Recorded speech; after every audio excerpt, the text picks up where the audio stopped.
इग्नू के टाइपिंग के डिटेल के बारे में बात करें तो इन्होंने एडमिट कार्ड में इतना कोई खास इंफॉर्मेशन आपको कोई नहीं दी है।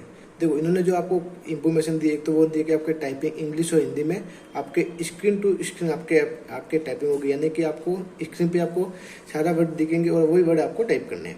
एक तो ये, और दूसरा आपके ये है कि इसमें आपके 5 की डिप्रेसेशन ऑफ इच वर्ड, यानी कि 5 वर्ड को काउंट किया जाएगा, ये लिखा हुआ है। और इसमें आपके character with space calculating E typing speed will be adopted and total number of mistake permissible will be 3% error, यानी कि अब 3% तक आपके पास एरर को माफ किया जाएगा, यानी कि 97% आपके एक्यूरेसी आपके पास होनी चाहिए। ये है। बाकी इन्होंने बैक स्पेस के बारे में इन्होंने नहीं बोला, तो वो देखो बैक स्पेस आपके अलाउड हो सकता है, क्योंकि इन्होंने बैक स्पेस के बारे में कुछ नहीं बताया, तो ऑब्वियसली यानी कि कह सकते हैं कि आपके बैक स्पेस आपके अलाउ हो सकता है। वो आप एग्जाम सेंटर में पूछ के एक बार कंफर्म कर लेना। ये हो गया।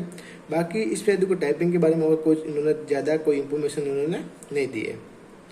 और बाकी आप जो मेन डिटेल है, जैसे कि एग्जाम सेंटर पे आपको एडमिट कार्ड लेके जाना है, 2 फोटो, पेन वगैरह ये सब आपको लेके जाना है।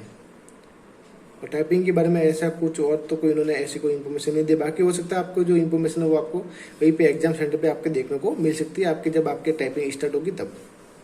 तो उम्मीद है कि मुझे आप लगता है कि आपको सारे डिटेल आपको पता चल गई होगी। और कोई आपके में डाउट होता है तो मुझे कमेंट में पूछ सकते हैं। बाकी मैं इस नोटिफिकेशन को पूरा पढ़ूंगा, क्योंकि इसमें इतने सारे पॉइंट है कि एक एक पॉइंट को समझने में थोड़ा टाइम लगता है। क्योंकि अभी किसी ने मुझे ये PDF सेंड किया, तो मुझे लगता है कि एक बार थोड़ी बहुत डिटेल मैं देख के आपको बता दूँ। तो एक बार देखते थोड़ा वेट कर, मैं आपको थोड़ा डिटेल एक बार और पता चले तो मैं आपको बता दूँ।